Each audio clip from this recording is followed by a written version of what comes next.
de l'Assemblée nationale.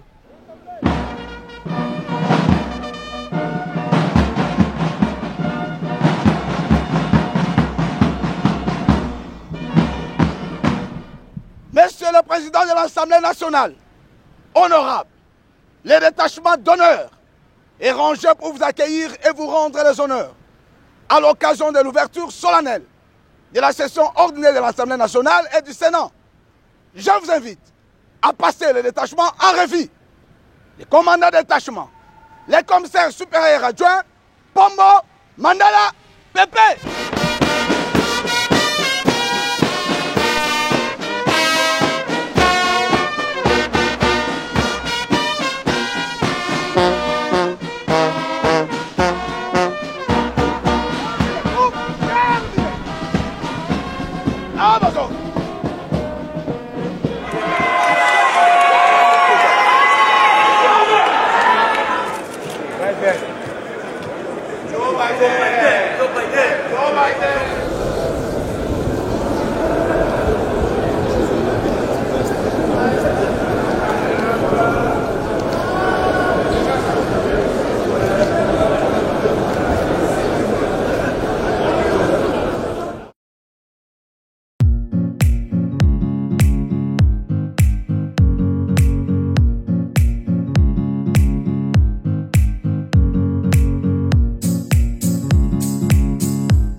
Au cours de nos vacances parlementaires qui viennent de s'achever, notre pays a été frappé par des événements malheureux qui ont semé la mort et créé la désolation au sein de notre population. Il s'agit notamment des actes de barbarie régulièrement dirigés contre nos compatriotes du Nord Kivu, de l'Ituri et du Tanganyika par les groupes armés terroristes opérant dans la partie est de la République. La mort n'a pas non plus épargné certains de nos compatriotes, victimes pour les uns de noyades, suite aux inondations provoquées par les pluies diluviennes tombées sur la ville de Kinshasa au début de cette année et pour des autres de diverses maladies. Nos pensées vont particulièrement à nos forces armées et de sécurité, engagées sur différents fronts militaires, qui assurent jour et nuit, au prix de leur vie, la sécurité de nos frontières et la défense de l'intégrité du territoire national face aux menaces internes et externes et autres velléités expansionnistes de la part de certains États voisins. Je voudrais également signaler avec tristesse les décès récents parmi les honorables députés, celui de l'honorable Enerunga Anselme, député national, et de M. Waniku Finunu et Manenga Chikwata Innocent, agents au sein de l'administration de l'Assemblée nationale, respectivement à la direction de commission et à la direction de la documentation. Il en va ainsi des éléments de nos forces armées et des casques bleus de la MONUSCO, tombés sur le champ des opérations militaires par l'effet malveillant des ennemis de la paix. S'agissant du processus électoral, je tiens de prime abord à rappeler que les dispositions des articles 70, 103 et 105 de notre Constitution instituent un cycle électoral de 5 ans pour l'élection présidentielle, les élections législatives, sénatoriales et provinciales.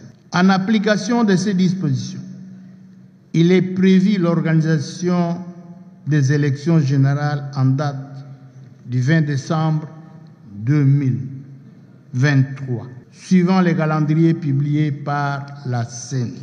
Cette détermination de voir s'organiser dans notre pays des élections inclusives, transparentes, crédibles et apaisées me pousse à inviter chacun d'entre nous à s'y préparer, à y prendre part effectivement, conformément au dit calendrier. C'est dans cette optique que l'Assemblée nationale encourage la CENI de prendre toutes les mesures nécessaires pour atteindre cet objectif.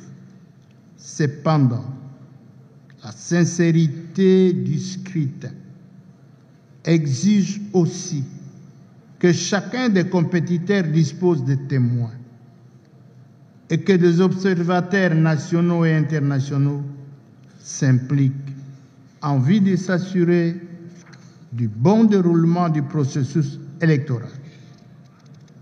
Nous leur souhaitons d'ores et déjà une cordiale bienvenue.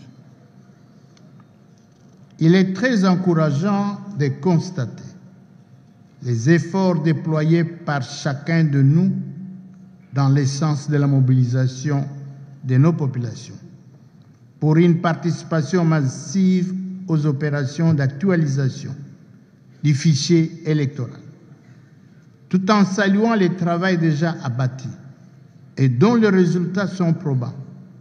La représentation nationale appelle la CENI à être à l'écoute des préoccupations exprimées par certains compatriotes au sujet de quelques contraintes techniques liées aux opérations d'identification et d'enrôlement des électeurs. Le président l'a souligné. Ma lecture par rapport aux propos du président Mbosso est que la grande préoccupation que la population congolaise en général pour ce moment, c'est le problème électoral. Alors, nous savons que le processus d'enrôlement se passe bien, en majorité selon le rapport que la CENI elle-même a fait au travers le vice-président Manara, et que le président a aussi rappelé qu'il doit faire le plus vite possible pour déposer la proposition de loi sur la répartition des sièges, chose qui fera que nous puissions respecter le calendrier et ne pas créer de la zizanie dans la suite des opérations par rapport aux élections. Ma base est celle de la ville de Mbuji-Mayi, où je suis élue. Elle est suffisamment armée parce que quand vous regardez même les statistiques, c'est la base qui a un nombre plus élevé d'enrôlement. Nous avons remarqué que le processus passé, vous constaterez avec moi que la province du Kasaï oriental en général n'avait pas autant d'électeurs. Actuellement, ils sont vraiment tous mobilisés avec tout ce que nous faisons comme sensibilisation pour qu'ils puissent s'enrôler massivement, que nous puissions récupérer même nos sièges jadis perdus. Ma deuxième question que j'ai retenue, dont a fait allusion au président Mbosso, c'est par rapport au contrôle parlementaire. Le président l'a dit, nous attendons impatiemment. Le COFIN doit faire son travail comme il se doit. Bon, j'ai retrouvé à la fois un politique et un scientifique. Donc, en tant que politique, il a plaidé pour le bien-être et la sécurité de la population congolaise. Et j'ai aimé son discours de mobiliser tous les moyens nécessaires, aussi bien diplomatiques que militaires, pour mettre fin à cette guerre qui n'a que trop duré. Et ça, j'ai aimé. Une des choses qui m'a particulièrement interpellé était lorsque le président du Sénat a fait référence à la loi électorale qui a positionné la loi électorale comme étant une opportunité pour les partis pour avoir plus de femmes qui participent au processus électoral.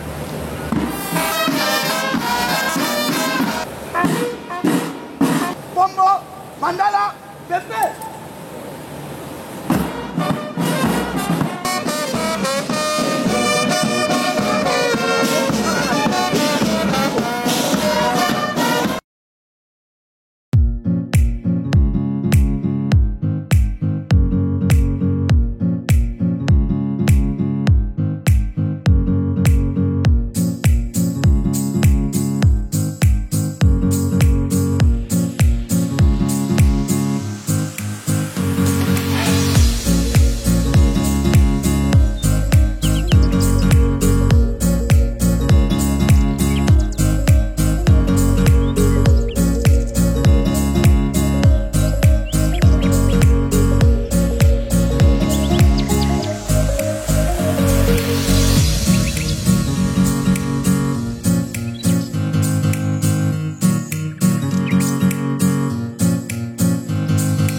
dans son ensemble, à se mobiliser derrière le chef de l'État, son Excellence Félix Antoine Tshisekedi Tshilombo, président de la République démocratique du Congo, qui ne ménage aucun effort pour que la sécurité, la bonne gouvernance et la paix totale règnent dans notre pays.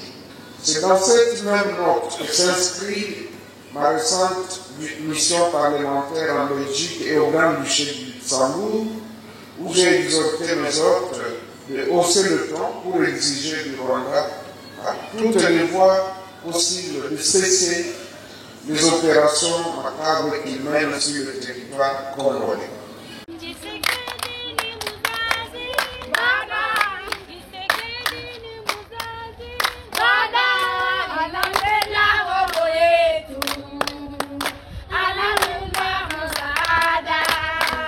Cette liesse a été exprimée sur le site de Don Bosco Ngangi, dans la périphérie de la ville de Goma, où 4000 ménages représentant une population de plus ou moins 24 000 personnes déplacées de guerre, ayant fui leur maison, vivent dans ces habitations de fortune.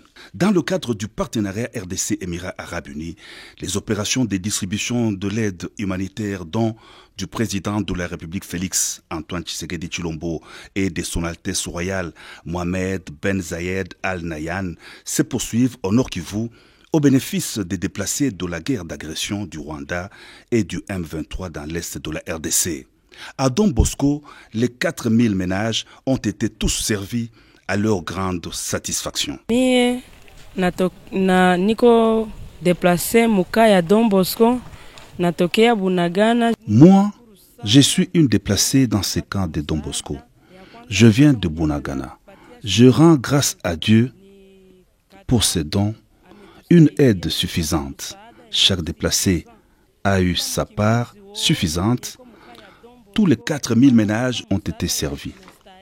Félix Tshisekedi, notre président, nous le remercions beaucoup, comme il songe à nous qui étions abandonnés sans espoir.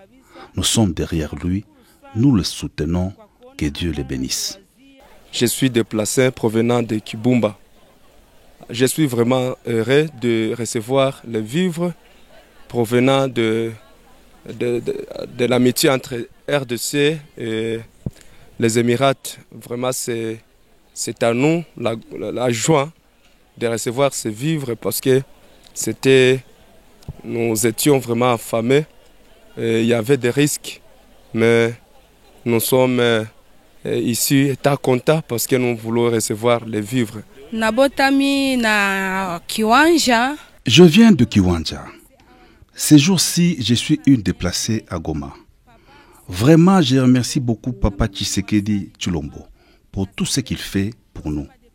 Nous sommes des déplacés, au total 4000 ménages. Nous avons tous reçu à manger. Nous avons eu tout le nécessaire. Papa Tshisekedi, nous le remercions beaucoup. C'est vraiment un sentiment de joie de voir que tous les ménages sont servis avec une quantité suffisante. Les Mwami, représentant le chef coutumier des territoires de Massissi et Rutshuru, déplacés vers Goma, ne sont pas laissés pour compte. Ils bénéficient aussi de l'aide humanitaire du partenariat RDC Émirats Arabes Unis. Aujourd'hui, c'est une satisfaction de plus, car dès que nous sommes arrivés ici au cas de Don Bosco, c'est aujourd'hui que nous venons de recevoir un don. Nous venons de recevoir les vivres et les non-vivres pour chaque déplacé qui se trouve ici au cas de Don Bosco. Nous sommes au nombre de 4000 ménages. Pour chacun vient de recevoir les farines, du riz et d'autres articles. Moi, c'est Altesse Héritier Kaombo Cadre David, le chef de groupement Bukombo dans la chefferie de Bouito, au territoire de Rutshuru. Nous tenons vraiment à remercier le chef de l'État par rapport à cette assistance humanitaire qu'il vient juste d'envoyer en l'honneur des chefs coutumiers du territoire de Rutshuru, voire même des chefs coutumiers du territoire de Massissi. Nous remercions grandement les chefs de l'État qui ne ménagent aucun effort pour que nos entités retrouvent la paix. Nous remercions les chefs de l'État de par la diplomatie agissante qu'il ne cesse de mener pour que nos entités soient... L'aide humanitaire de la coopération RDC Arabe Unie redonne de l'espoir aux déplacés qui aspirent à une paix durable dans l'est de la RDC grâce aux efforts du gouvernement et aux FARDC.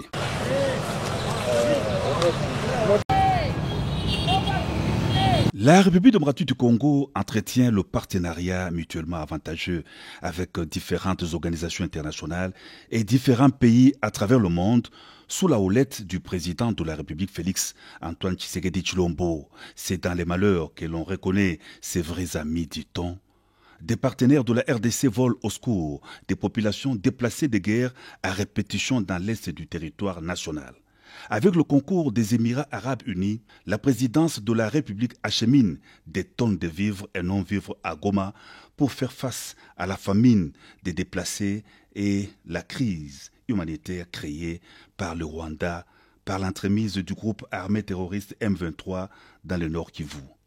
800 tonnes de vivres et non-vivres constituent le premier lot de l'aide humanitaire réceptionnée dans les entrepôts à Goma, fruit du partenariat RDC Émirats Arabes Unis. Le président de la République, soucieux de la population, de la situation que sa population connaît ici à l'Est, nous a délégués pour venir livrer les vivres. On les a acheminés et puis on doit les distribuer aux populations déplacées de guerre qui sont ici à l'Est. Donc ils ont fait ça ensemble, le président de la République avec le président des Émirats Arabes Unis. Ensemble, ils ont décidé de donner ces vivres à la population déplacée qui se trouve ici à l'Est. Aussitôt entreposés des sacs de riz, de semoule, de l'huile, de sel et bien d'autres vivres et non-vivres prennent la direction des sites des déplacés à quelques encablures du centre-ville de Goma. À Lushagala, à environ 15 km de la ville, la joie était à son comble pour la population déplacée hébergée sur ces sites dans la misère. Nous sommes contents avec l'aide du président de la République, Félix Antoine Tshisekedi. Vraiment, nous le remercions. Vraiment, ici, les déplacés, tous sont contents, mais nous demandons paix durable. Nous demandons paix durable, puisque ici, vraiment, nos enfants n'étudient pas, nos mamans ne travaillent pas, mais avec Dieu et avec notre président, et nous remercions leurs amis qui donnent cette assistance. Aujourd'hui, j'ai la grande joie. Nous avons beaucoup souffert. Nous n'avions pas à manger. Nous remercions le chef de l'État pour avoir songé à nous envoyer de la nourriture. Que Dieu le bénisse et qu'il intervienne pour la fin de la guerre afin que nous puissions regagner nos maisons. C'est le premier aide qui vient de se manifester dans mon site de Lushagala. Parmi les humanitaires, aucune intervention qu'on a déjà fait. Voilà que le gouvernement a songé pour le déplacer que j'ai au sein de mon entité. Loin de toute aide humanitaire, les déplacés de la guerre d'agression de la RDC par le Rwanda saluent vivement le geste spontané du chef de l'État Félix Antoine Tshisekedi Tshilombo qui les conforte en attendant d'éventuelles aides humanitaires annoncées par des partenaires de la RDC.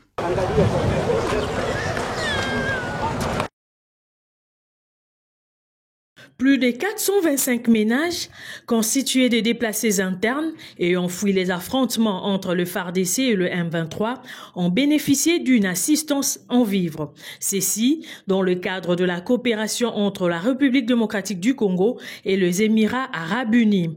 Afin de répondre aux besoins énormes de déplacés dans Kivu, Madame Priska et le cadre de la protection civile ont procédé ce dimanche 5 mars 2023 à la distribution des vivres aux déplacés des guerres. Un peu plus de 425 personnes déplacées ayant la qualité des notables des zones occupées dans les territoires des Rutshuru et Massissi, le chef des entités territoriales et toutes les autorités coutumières ont bénéficié de l'aide alimentaire. Au nom des chefs coutumiers du territoire de Massissi, nous disons merci à son Excellence et Monsieur le Président de la République de donner cette assistance aux déplacés suite à la guerre du M23. En fait, depuis un certain temps, nous avons été agressés par le M23 et cette agression a jeté sur la rue une multitude de la population. Et les chefs coutumiers, eux aussi, ont été chassés pratiquement de leur territoire. Et donc c'est comme ça que nous nous retrouvons à Goma dans ces situations difficiles. Nous disons merci au chef de l'État et à tous les pays amis qui nous a apporté assistance. Alors nous encourageons Monsieur le Président de la République à continuer avec tous les contacts pour mettre fin à cette guerre qui a trop duré en fait. À cela, s'est ajouté les autorités politico-administratives des zones concernées, administrateurs du territoire adjoint, bourgmestre des communes rurales, le chef des services étatiques et tous les agents et professionnels de santé. Ces opérations de distribution des vivres et non-vivres se sont déroulées dans l'enceinte du gouvernorat. Nous sommes là dans le Nord Kivu, précisément dans la ville de Goma. Les heureux bénéficiaires ont reçu chacun un sac de riz de 25 kilos, un sachet de sucre, une grande boîte de lait, des bouteilles d'huile, de boîtes de tomates, de paquets de thé, du sel et autres. La distribution se poursuit ce lundi 6 et mardi 7 mars sur les sites des déplacés de Don Bosco.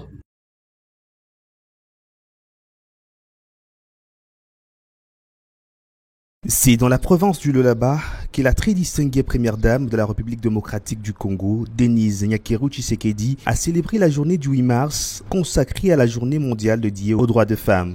Aux côtés de l'autorité provinciale Fifi Masuka, c'est d'abord au stade Manika que l'épouse du chef de l'État s'est entretenue avec les femmes issues des différentes couches de la province du Lualaba, rassemblées pour la circonstance sous le thème la reconnaissance de femmes et des filles qui œuvrent pour les avancées dans le domaine de la technologie numérique axée sur la transformation. Ensuite, c'est dans la salle Immaculata que Denise Nyakeru a poursuivi sa journée en participant à une conférence organisée par le ministre provincial du genre portant sur l'innovation et les technologies et l'égalité des sexes. Prenant la parole, le commissaire général en charge du genre, famille et enfants et affaires sociales a tout d'abord placé un mot à l'Assemblée. C'est un grand honneur pour moi que de prendre la parole du haut de cette tribune à l'occasion de cette grande manifestation organisée dans le cadre de la célébration de la Journée internationale de la femme pour accueillir et souhaiter la bienvenue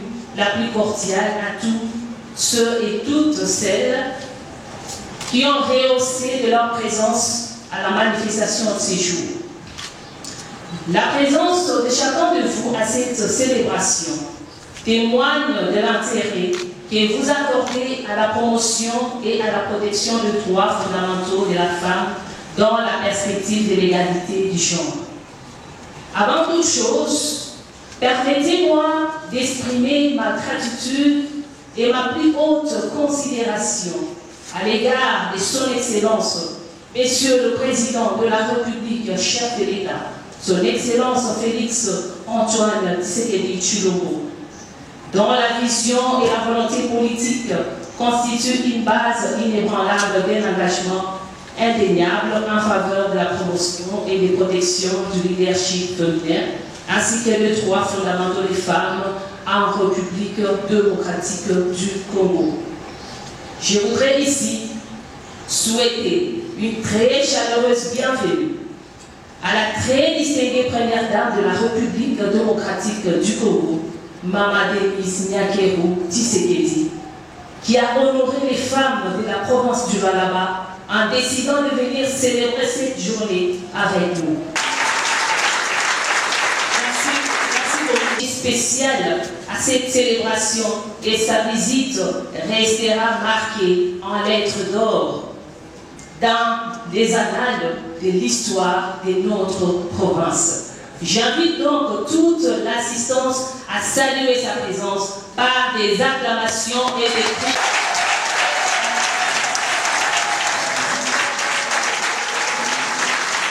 La présence de son Excellence Fifi Masuka Salimi, gouverneur de la province du Lualaba, qui assure la matérialisation de la vision du chef de l'État ici en province à travers un leadership féminin d'excellence et de gouvernement. Ici, les panélistes alignés ont tout autour ouvert de brèches en termes de réflexion sur les avancées législatives en matière de violence basée sur le genre. En ligne, les bonnes pratiques qui rassurent l'accès à l'utilisation du numérique par les femmes ainsi que les questions basées sur le genre. La participation de la première dame Denise Nyakeru Tshisekedi aux activités du 8 mars aura été une fierté et une réussite pour la province du Lualaba.